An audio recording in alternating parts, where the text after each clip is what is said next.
ও বেলাল রে, তুমি আমার সঙ্গে কেমন জুলুম শুরু করছো রে বেলাল? কতদিন হলো তুমি আমারে জিয়ারতে আসো না রে বেলাল? বেলাল, আমি নবীর জিয়ারতে আই রে বেলাল। কতদিন হলো তোমার কণ্ঠের আজান শুনিলে, বেলাল আইরে আমারে আজান শুনাইয়া যা। একজন উম্মত নবীকে কতটা ভালোবাসা দিলে নবীজি তাকে ডাকতে যায়, আয় আয়, কতদিন হলো তোমার কণ্ঠের আজান শুনি না বেলাল, কতদিন হলো তুমি আমার জিয়ারতে আসো না রে বেলাল? নবীর আশিক পাগল স্বপ্ন দেখে দৌড়াইয়া সুদূর সিরিয়ার দামেস্ক থেকে হযরতে বেলাল মদিনাতুল মুনাওয়ারায় আসলেন তাহাজ্জুদের সময়। জালি মুবারক দিয়ে নবীজি রওজা মুবারক ঘেরা ছিল। রওজা মুবারকের জালি মুবারকের সঙ্গে মাথা ঠেকায় বেলাল কাঁদে, বলে নবী গো, গোলাম কাশতে বলেছিলেন, গোলাম হাজির হয়ে গেছে। ইয়া রাসূলুল্লাহ, আপনি আজান দিতে বলছেন, আমি আগে আজান দিলে নবী নামাজে আসতেন, এখন আজান দিলে কি নামাজে আসবেন? বেলালের মতো আশিক যদি আমরা হইতাম, এ দুনিয়ায় নবীর দেখা পাইতাম, এ দুনিয়ায় নবীর দেখা পাইতাম। হযরত বেলাল কাঁদতেছে। নতুন মুয়াজ্জিন এসে দেখলেন নবীর মুয়াজ্জিন কাঁদে। ডাক দিয়ে বলে, সাহাবীরা রে, নবীর মুয়াজ্জিন ফিরে আসছে, বেলাল আসছে। বেলাল ঘর থেকে সাহাবীরা বের হয়ে দৌড় মারছে হযরত বেলাল রাদিয়াল্লাহু আনহুর কাছে এসে। সাহাবীরা কাঁদে, বলে বেলাল রে, কতদিন হলো তোমার কণ্ঠের আজান শুনি না রে বেলাল, মিনারায় যে আজান দাও। বেলাল ডাক ডাক, সাহাবীরা রে, আমি আগে আজান দিলে নবী আসতো, বলো এখন আজান দিলে কি নবী নামাজে আসবে? তোমরা কি আমার নবী আনতে পারবা বলো? সাহাবীরা ডুকরিয়ে ডুকরিয়ে কাঁদে। হযরত সালমান ফারসি রাদিয়াল্লাহু আনহু ডেকে বললেন, সাহাবীরা রে, আমরা বললে বেলাল আজান দেবে না, যাইয়া দেখো ইমাম হাসান আর হুসাইন ঘরের মধ্যে আসেনি।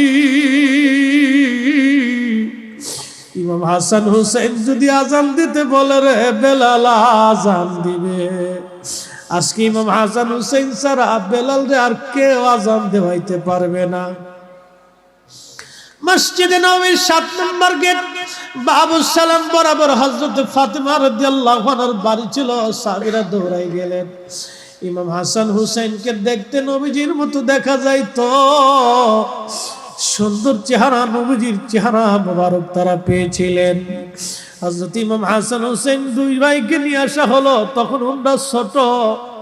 হযরত বেলাল রাদিয়াল্লাহু আনহু ইমাম হাসানের বুকের মধ্যে একবার মাথা ঠেকায় কাঁদে, একবার ইমাম হুসাইন রাদিয়াল্লাহু আনহুর বুকের মধ্যে মাথা ঠেকায় বেলাল কাঁদে। ইমাম হাসান ডাক দেয়া বলেন, নানার মুয়াজ্জিন, কতদিন হলো তুমি আমার নানার আজান শুনাইতা, আমরা আজান শুনাইয়া যাও। যে কণ্ঠ দিয়ে নানার আজান শুনাইতা,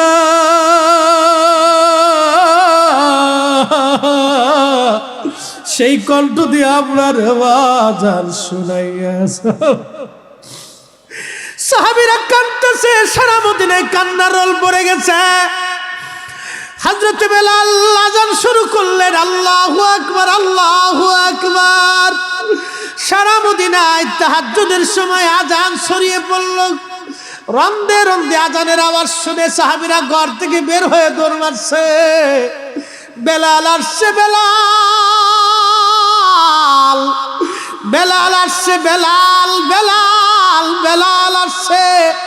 সাহাবীরা কাঁদতেছে, আল্লাহু আকবার, আল্লাহু আকবার বলে যখন ডাক দিছে রে, মদিনার ঘর থেকে বৃদ্ধ সাহাবীরা বের হয়ে দৌড় মারছে। আশহাদু আল্লা ইলাহা ইল্লাল্লাহ বলার সঙ্গে সঙ্গে মহিলারাও ঘর থেকে বের হয়ে দৌড় মারছে, বাচ্চারা দৌড়ায়, সারা মদিনার ভিতরে কান্নার রোল, সারা মদিনার মানুষ সাহাবীরা কাঁদতেছে। নবী বুঝি ফিরে আসছে রে। সেই সুমধুর তাওয়াজ্জুর আযান শুনে সাহাবীরা কাদার বলে নবী বুঝি ফিরে আসছে। হযরত বেলাল যখন আশহাদু আন্না মুহাম্মাদুর রাসূলুল্লাহ বলছে, মদিনার মাটিগুলি থরথর থরথর করে কেঁপে উঠছে।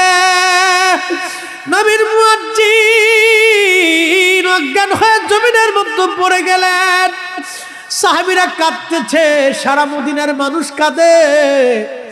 হযরত বেলাল অজ্ঞান হয়ে পড়ে গেলেন। হুঁশ ফিরে আসার পরে রওজা মুবারকের পাশে বসে বসে বেলাল কাদার বলে, হুজুর গোলামকে আসতে বলেছিলেন, গোলাম আসছে। নবী আযান দিতে বলছিলেন, আমি আযান দিছি, কিন্তু নবী আপনি আসেন নাই। আগে আযান দিলে আপনি নবী আসতেন, যে আযান দিলে নবী নামাজ আসবে না, সে আযান আমি আর কোনোদিন দেব না। হে রাসূল তোমায় ভালোবাসি,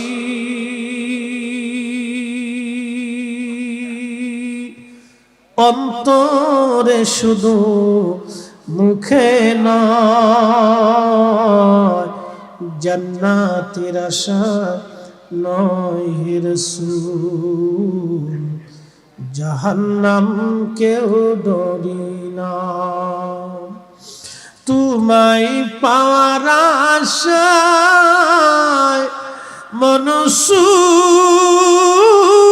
যায় মদিনায়, তোমায় পাওয়ার আশায় মন ছুটে যায় মদিনায়। এ আশিক দিদার দাও না, আর দূরে থাকিও না। হে রাসূল তোমায় ভালোবাসি,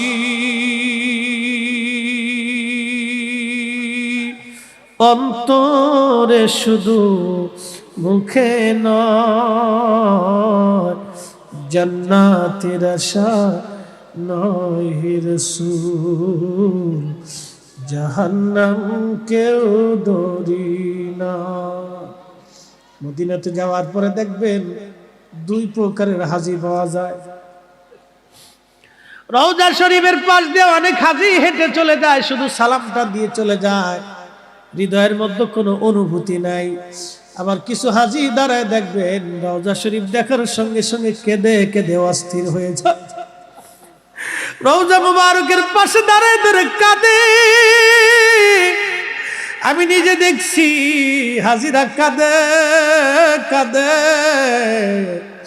সৌদির পুলিশের মতো ওরা তাদেরকে দেখে হাসা বলে হাজাল্লা রূপ হাজি সরে যায়, আল্লাহ বেদায়, আল্লাহ বেদায়, আল্লাহ কাবা, কাবার দিকে চলে যায়। মুহাম্মদ রাসূলুল্লাহ কদমাতা, মুহাম্মদ মরে গেছে, মুহাম্মাদের কাছে কিছুই নাই। আবু বকর কদমাত, ওমর কদমাত, ওমর আবু বকর মরে গেছে।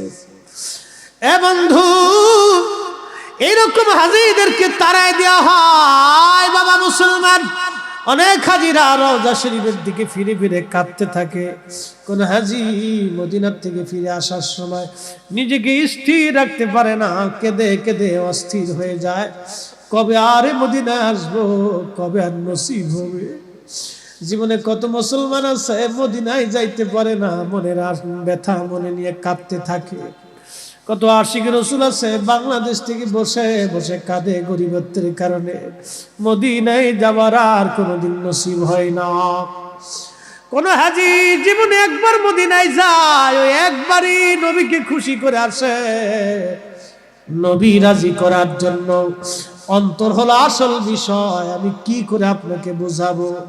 হযরত ইমাম আবু হানিফা ডেকে বললেন, ইমাম মালিক, আজকে 7 দিন হলো মদিনাতে পায়খানা প্রস্রাব করি না, কেমনে করব বলো? যে মদিনার মাটির মধ্যে নবী ঘুমায়, আমি ইমাম আবু হানিফা কেমনে সেই মাটিতে পায়খানা প্রস্রাব করব? ইমাম মালিক বলেন, হুজুর তাহলে খান কি? বলে, ইমাম মালিক রে, আজকে 7 দিনে 7টা খেজুর খেয়ে বেঁচে আছি, পানি কেমনে খান? বলে, হাতের মধ্যে পানির আর্দ্রতা নিয়ে কোন রকম চেটে চেটে কলিজা ঠান্ডা করছি, তৃষ্ণা নিবারণ করছি, যাতে পেশাবে না ধরে, পায়খানায় না ধরে। আজকে 7 দিন এইভাবে যদি আর কিছুদিন চলে, আমি ইমাম আবু হানিফা মারা যাব। তোমারে যে রোগে ধরছে আমাকেও সেই রোগে ধরছে। ইমাম আবু হানিফা নবী তাজিম করার জন্য দলিল তালাশ করে নাই। আমরা সুন্নিরা নবী তাজিম করব, মিলাদে কিয়ামে নবীকে খুশি করব, দলিল লাগবে না, বিনা দলিলে মানি। কথা বলেন ঠিক কিনা? হ্যাঁ, দুচা করে বলেন ঠিক কিনা?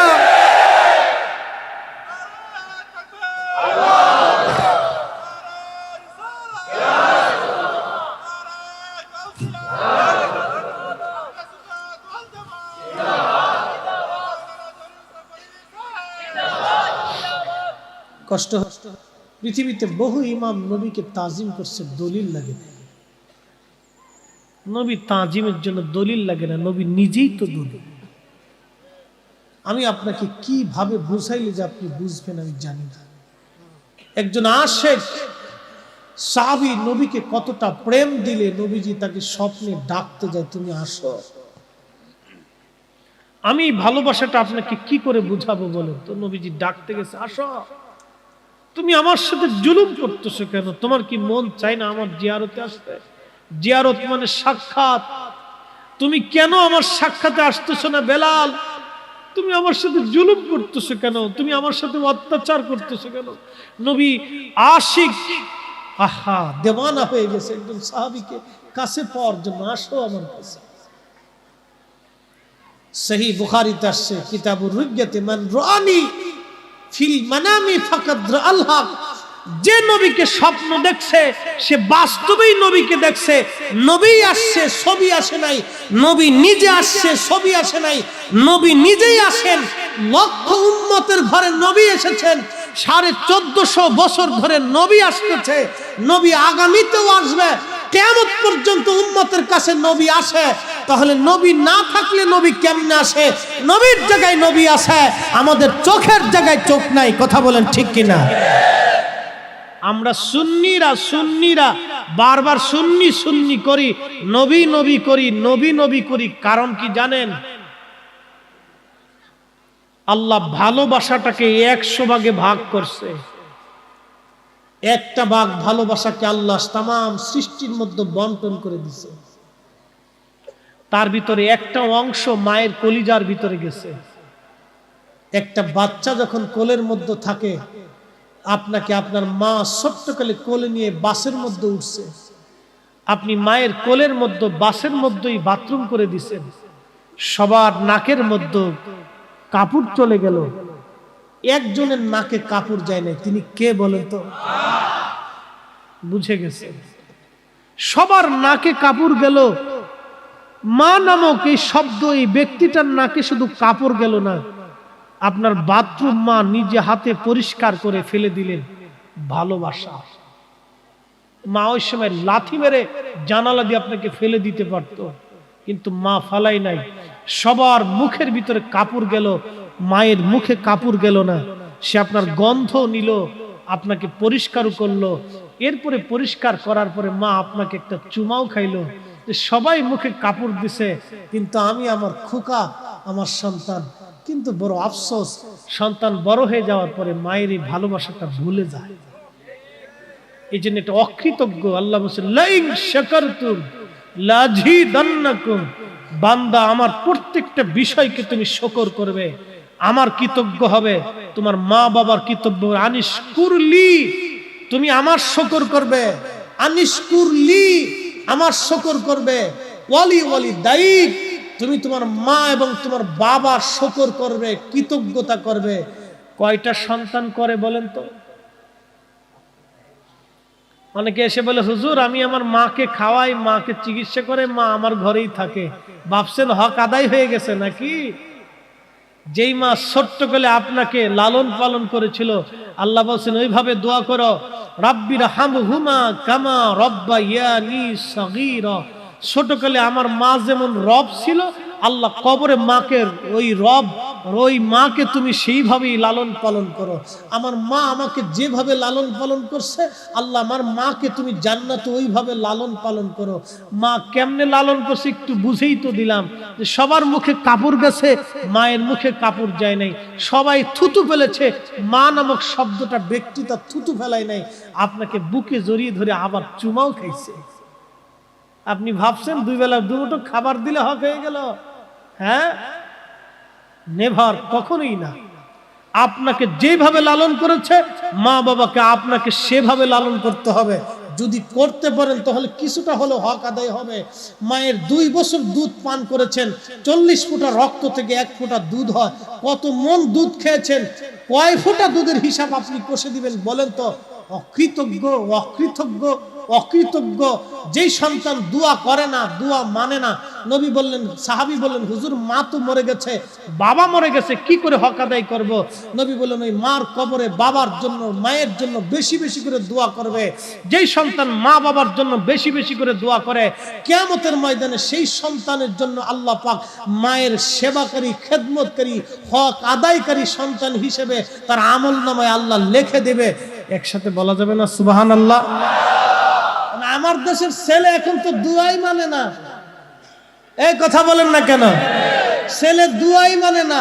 যে ছেলে দুয়া মানে না, বাবা মার এই সন্তান রেখে যাওয়ার চাইতে কুত্তা রেখে গেলে ভালো হবে। আপনি খুশি হন আর বেজার হন, ছাতা এগুলি দেখার টাইম নাই। যে ছেলে দোয়া মানে না, দোয়া করেন তো রাখার চাইতে কুকুর রাখা ভালো। বলে দোয়া মানে না, কি ছেলের ছেলে? নবী বলে দিলেন, সন্তান পিতামাতার জন্য অধিক পরিমাণে দোয়া করবে, প্রত্যেক নামাজের পরে দোয়া করবে। ছেলে নামাজের পরে তো দোয়াই মানে না। দোয়া মানে মনে মনে করছে নাকি? মনে মনে কলা খাইলে কলা খাওয়া হয়? আলোচনার ইতির দিকে চলে আসছি। প্রিয় মুহতারাম উপস্থিতি, আল্লাহ আমাদের প্রত্যেকের হক আদায় করার তৌফিক দিক, বলেন আমিন।